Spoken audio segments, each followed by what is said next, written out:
Tonight on WTOP-10 Nightly News, more on the Johnson Hall evacuation and what the residents have to say. And the 21st Annual Oswego Media Summit is coming up. Hear what the event has to offer. Plus, the new partnership that has biology majors excited. WTOP-10 Nightly News starts now. Good evening and thank you for joining us. I'm Josh Madison. And I'm Callie Grillica. Our top story tonight brings good news for biology majors. SUNY Oswego and Northeast College have announced a new partnership.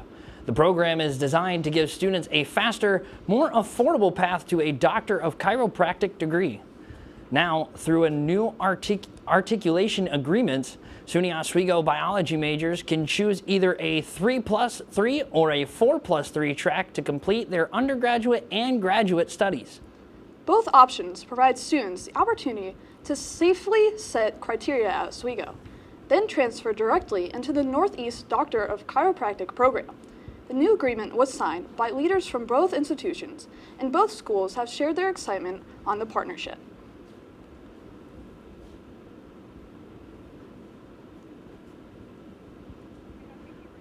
The Hazing Prevention and Education Committee will host the third annual Hazing Prevention Week from October 13th to the 17th. All faculty and staff are invited to take part in an important conversation on the role of advisors in fostering safe, inclusive student organizations. The workshop will be hosted by Mac Ayalon, the CEO and founder of Greek University, and it will explore findings from fraternity and sorority hazing studies. There will be many events happening throughout the week. Staying on campus, the 21st edition of SUNY Oswego Lewis B. O'Donnell Media Summit is coming up. Organized by student leaders, the annual highlight for the College of Communication, Media, and the Arts will kick off a 3-day celebration from October 23rd to the 25th. The Media Summit will also celebrate the reopening of Hewitt Hall, which is the home to several communications-related programs. An alumni panel will be presented to meet with students, and a Career Connections networking event will take place in the Hewitt Hall Collaborative Core. Well, it's early October, and some Oswego students are moving out already. But the move was not made by choice. With more on the surprising move from the school, here's our reporter, Eddie McAlpine.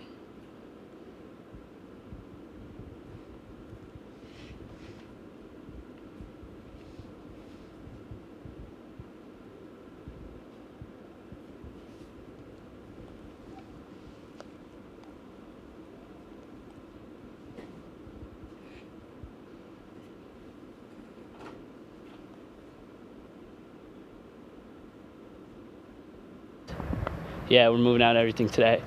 It was over a month into the first semester that mold was discovered growing from the ceiling, walls, and furniture of Johnson Hall. The freshmen are frustrated, now being moved to Cayuga and Oneida Halls on the west side of campus, Johnson Hall all the way on the east. Personally, I think it's ridiculous. The fact that they knew about the mold the entire summer, but yet they still decided to move us in there. The school sent out an email letting students know that the hall will remain closed for the rest of the academic year. But these students have every right to be frustrated with the fungus. And a month in, they decide to kick us out. I think that's a little unfair and almost out of the blue. We moved in about a month ago, expecting it to be, a fun place to live. Then we hear about the mold issue, and it's horrible. First-year students moving out, but will the school be able to move on from the mold? Reporting at Johnson Hall, I'm Eddie McAlpine, Oswego Now. With the school now facing backlash from students, many students are interested to see what is done to resolve this ongoing issue. With more students moving through the rest of this week, you can expect more updates soon. Over to Hastings now, where New York State police officer arrested a 75-year-old woman who was accused of keeping a physically disabled person in a shed. Maria Traub was charged with first-degree endangering the welfare of an incompetent or physically disabled person, which is a Class E felony. She also faced first-degree reckless endangerment, a Class D felony. The investigation dates back to late July, and the suspect was arraigned in Oswego County Cap Court, later to be released on her own recognizance. Well, today was definitely starting to feel like fall. I know. With a quick look at the fall forecast, here is Storm Team meteorologist Emma Seckner.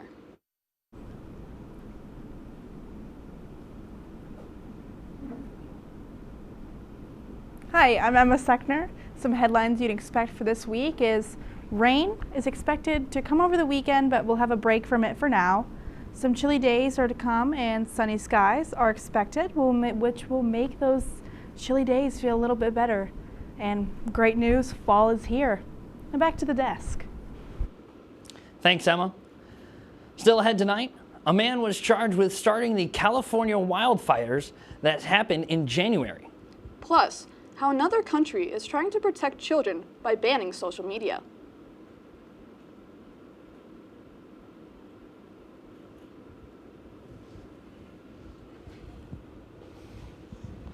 We'll deal with in the next decade. And between school, sports, and social lives, chances are you won't be with your kids when it happens. Will they know what to do? Ready.gov/kids has the educational tools and information to make the conversation easy.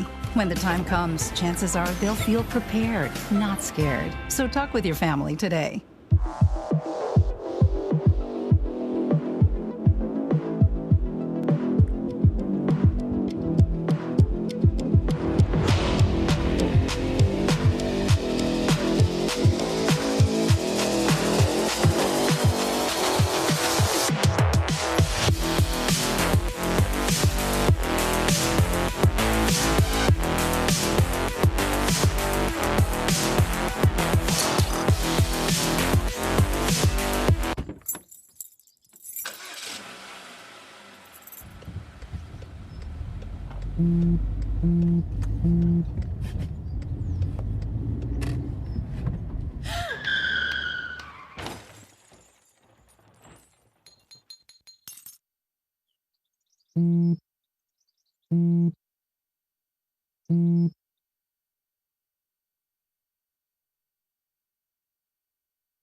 I had to eat a raw egg on Chris's dormitory floor.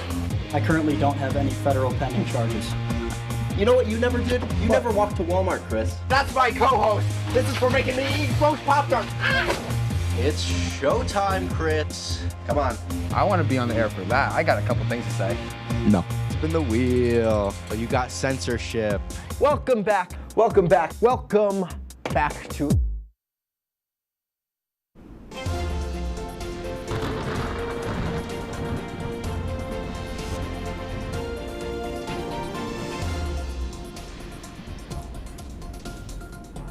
Hi, welcome back. Some current conditions you can expect in Oswego tonight is a temperature of 53 degrees Fahrenheit, some cloudy skies, a dew point of 41, humidity of 43%, a pressure of 1,024 millibars, with some northerly winds at 15 miles per hour.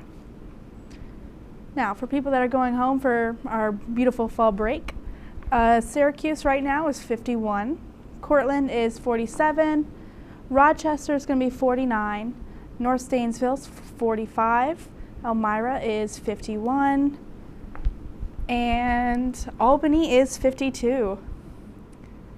Now, I was talking about fall, and even though it's a little patchy right now, the leaves in about 2 weeks, they'll be beautiful, red, orange, yellow. It'll feel more like fall, but considering what we've had, this is more fall right now than it has been.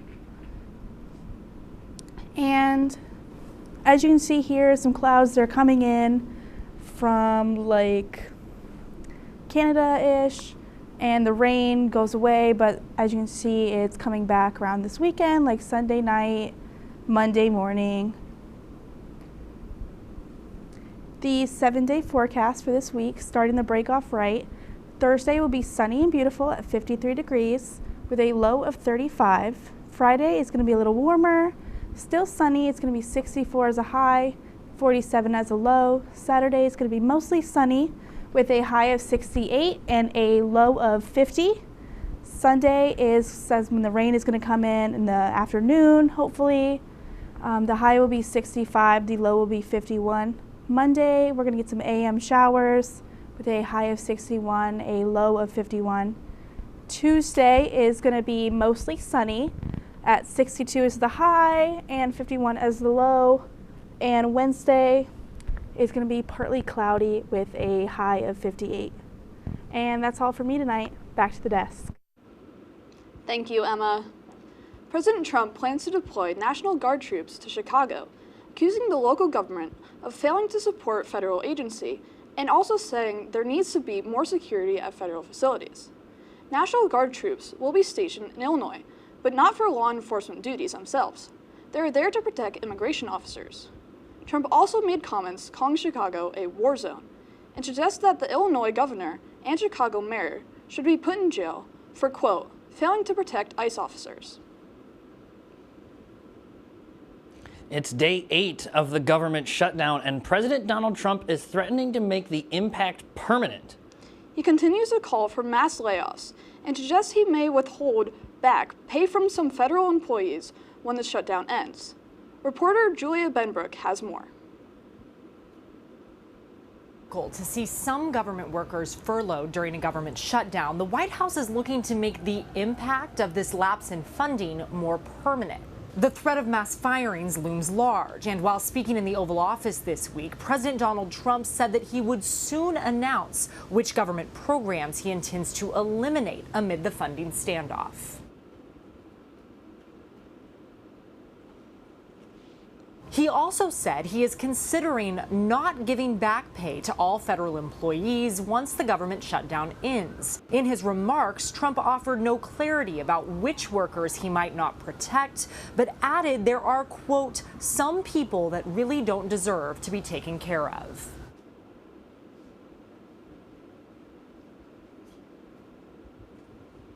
Risk and jeopardy, but it really depends on who you're talking about. But for the most part, we're going to take care of our people. That move would be a remarkable break from precedent. And it's not just Democrats pushing against it. Several top GOP leaders have distanced themselves from Trump's idea, as they've made it clear they support back pay for government workers. An increasing number of Republican lawmakers have also acknowledged the potential political perils of implementing mass layoffs of federal workers at this time. At the White House, I'm Julia Benbrook. President Trump's moves could be seen as a tactic to get Democrats on Capitol Hill to agree to the Republican plan without concessions. Due to the ongoing government shutdown, the IRS has furloughed nearly half of its workforce. The agency said in a message this morning, quote, due to a lapse in appropriations, most IRS operations are closed. The workers were told that they would receive back pay when the shutdown ends. This furlough comes as the IRS was already dealing with the effects of mass layoffs that were implemented by President Trump back in January. Jonathan Rinderneck was arrested Tuesday and charged with sparking the wildfires in California back in January. Federal officials say 29-year-old Rinderneck started a small fire on New Year's Day that was smoldered underground, only for it to resurface, roaring through the Pacific Palisades, killing 12 and leaving over 10,000 homeless. Rinderneck is being charged with a malicious destruction by means of fire. His hearing is set for next Friday. In international news, the Denmark Prime Minister says, quote, phones are stealing our children's childhood and that social media platforms are making these kids experience anxiety and depression at such a young age. Denmark is not the only country taking this action. Norway is considering a ban, and Australia already passed a law that prohibits social media for kids under 16. When WTOP-10 Nightly News continues, the NCAA moves a step closer to allowing college athletes to bet on sports. And find out how your next trip to Disney Park may be affected.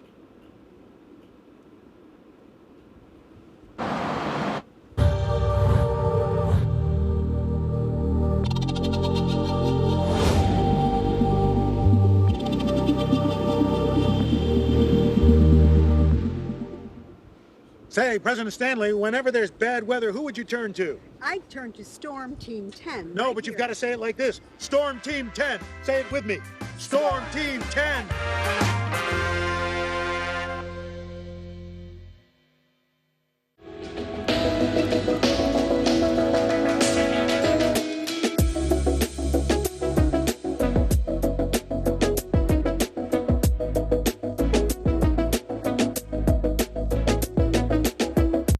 If you like action, romance, Paulie, sister, if you're watching this, highbrow humor, surface is this. Floor. Minch did not legitimately put his head in the toilet. there's only one place to turn. No! Tune in to new episodes of Oh boy! only on WTOP.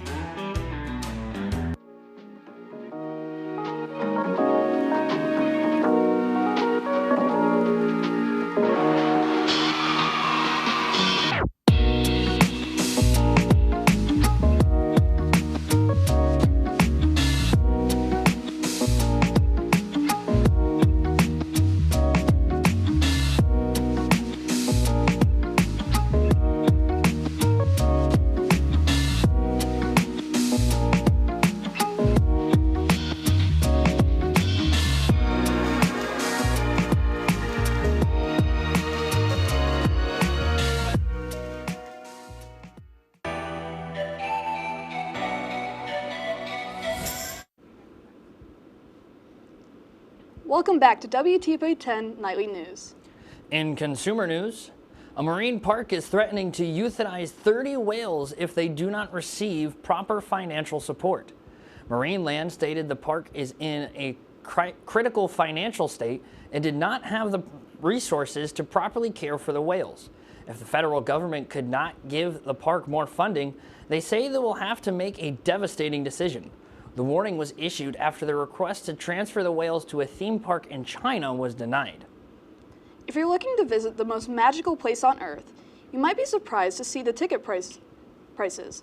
Disney announced they're raising their ticket pricing with the steepest incline on those high-demand days and annual passes.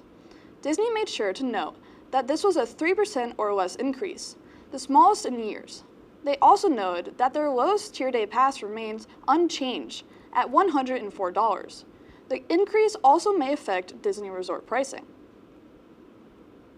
Consumer spending habits may be a sign of economic uncertainty. Ivan Rodriguez tells us what we should be looking out for.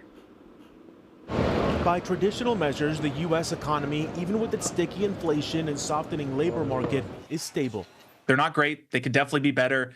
They could definitely be worse. Despite the sustained pressure of high prices shaking consumer confidence, Americans are also still spending. But there is a widening spending gap between high and low income consumers, and signs revealing how people are spending their money may be changing. We've delayed car purchases some. Appliances, electronics, we've slowed down on that. Travel, we've slowed down on that. Virginia Tech economics professor Jadrian Wooten points to less obvious indicators of economic discomfort, like cardboard box manufacturing, which is down 9% in 2025 amid U.S. factory closures and cutbacks. If cardboard box manufacturers were not making as many boxes, that meant that stores were not ordering as many boxes because they didn't anticipate selling as many products in the future. This week, the price of gold surged past $4,000 per ounce, another possible red flag for the state of affairs. People are trying to invest money in something that they feel is going to be really stable. And a lot of people do run to gold whenever the markets are a little bit uncertain. Wooten says even though many are worried about what lies ahead, the health of the U.S. economy relies on its consumers. If a lot of people think a recession is coming, they're going to pull back on spending. And one of the problems with that is when they pull back on spending, that's actually what ends up causing the recession to happen. I'm Ivan Rodriguez reporting. Make sure to monitor your spending and keep an eye out for these signs. It's been a good week to wear green and gold. The Lakers volleyball team just notched their 5th win in a row. Fans are loving every set and spike. Here's Nick Stetter with more. Thank you so much, Josh and Kali. The Oswego Lakers volleyball team have been perfect in the past 17 days, racking up 5 wins in 5 matches. And their most recent game comes against a struggling Nazareth team. The Golden Eagles were 0-15 coming into this matchup and only won 2 sets out of 47 in all games played this year. In the first set, Oswego started strong, leading 8-0 in the beginning of the game. However, Nazareth kept it close and came back to narrow the lead, but it was not enough as the Lakers won the first set of the game 25-20. The second set was a lot closer compared to the first. The Lakers went back and forth for the points the entire set, but in the end, the Lakers took the second set 25-20 again.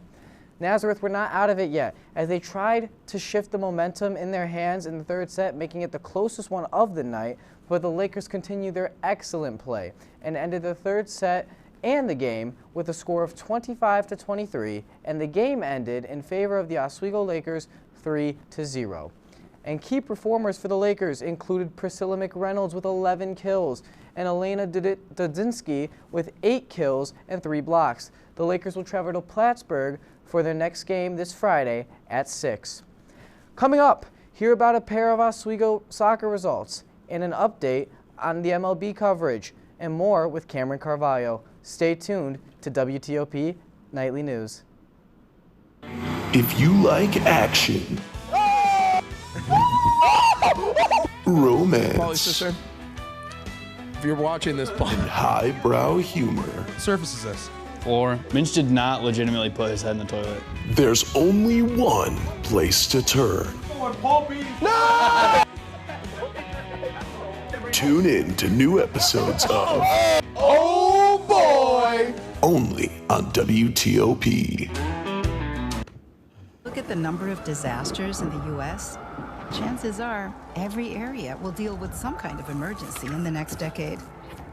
And between school, sports, and social lives, chances are you won't be with your kids when it happens. Will they know what to do? Ready.gov/kids has the educational tools and information to make the conversation easy. When the time comes, chances are they'll feel prepared, not scared. So talk with your family today.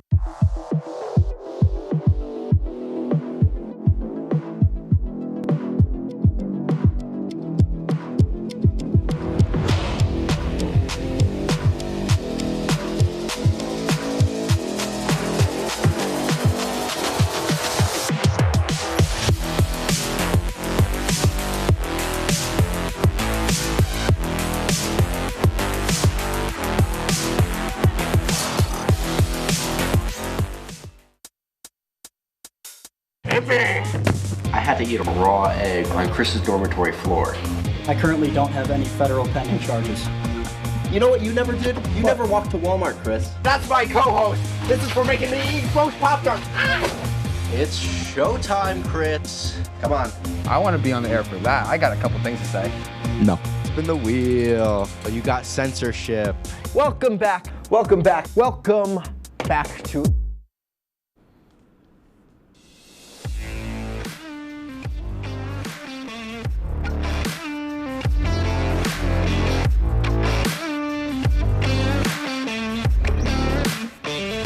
Welcome back to WTOP-10 Nightly News. I'm Cameron Carvalho, here with tonight's full sports coverage. The SUNY Oswego men's and women's soccer teams both played games against Cortland today. The men's team began the action on the road and fell to the Red Dragons 1-0. The Lakers put up a valiant effort against the Red Dragons team that is ranked 13th in the country by pollsters. Cortland outshot the Lakers 22-10, and freshman Owen Brandt scored the only goal of the game. The Lakers dropped to 2-5-4 on the year. They next play at New Paltz this Saturday at 1 p.m. Unfortunately for the Lakers, the women's soccer team was also unable to get a victory today against the Red Dragons. They dropped tonight's match by a score of 2-0 at Laker turf.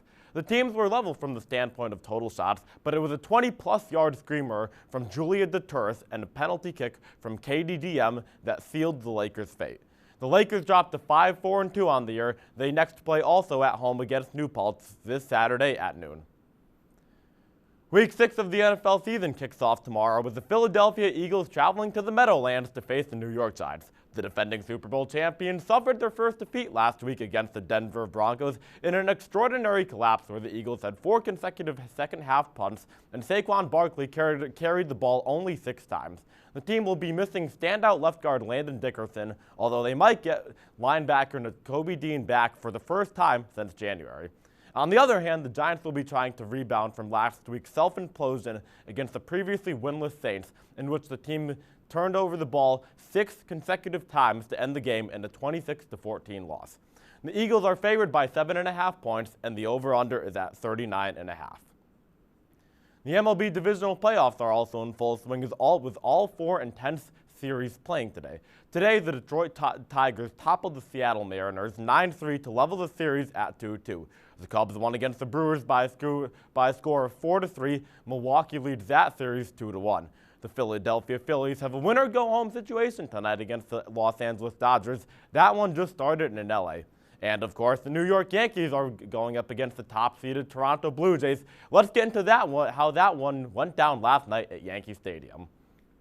There is a lot of offense in this one, folks. We start off the scoring with Vladimir Guerrero Jr., one of the best hitters in baseball. He drives this one deep to center field. 2-run score for Toronto in just the first inning. Yankees, though, going to get on the board here with Giancarlo Stanton. He hits one into left field. Aaron Judge scores. Yankees get on the board in the first inning. Pretty weird play here with Dalton Varsho hitting one into left center field. Cody Bellinger tries to make a spectacular catch, is unable to do so, and it's Davis Schneider who scores at the plate for Toronto. Later on in the inning, Anthony Santander at bat lines one into right field. A beautiful hit. 2 men score, and all of a sudden Toronto is up 6-1 on the Yankees. But the Yankees don't go away. Star player Aaron Judge here. It's a nice shot to left field. It's a score for Trent Grisham.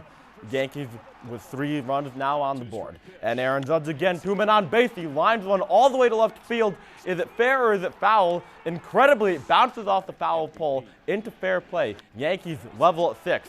Next inning, it's Jazz Chisholm Jr. hits a solo shot into right center, and all of a sudden, Yankees are in the lead. Later on in the inning, Austin Wells here gets that ball through the infield. Ahmed Rosario scores. An offensive explosion by the Yankees. That would be the end of the scoring for this one. Game capped off by an incredible play by Jose Caballero. Yankees win this one 6-9 to get 1 game on in the series. However, they are currently losing by a score of 4-1 against the Toronto Blue Jays at Yankee Stadium. We are in the middle of the 7th in that one. Man, that is frustrating. But what a game that was last night, huh? Aaron Judge, great home run there to keep their season alive, and a great comeback, too, down 5. Definitely giving their team a chance. They got a chance tonight. They're still down 3, but they still got some time left, so let's go Yankees. Well, last night showed that they have the ability to pull off a comeback, even when things look the bleakest. You know, they have so many stars on their team, and sometimes those players can make it happen when it counts the most. Absolutely. Well, that will be all for our report tonight. Be sure to stay tuned for entertainment breaks. Thank you for watching. Have a great night, everyone.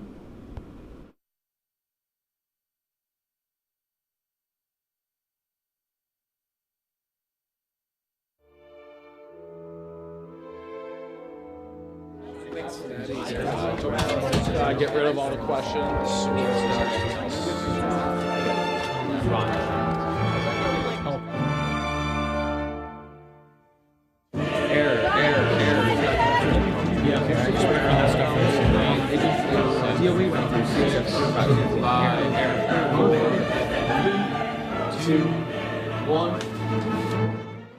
If only we had someone who could tell us what we should and shouldn't watch.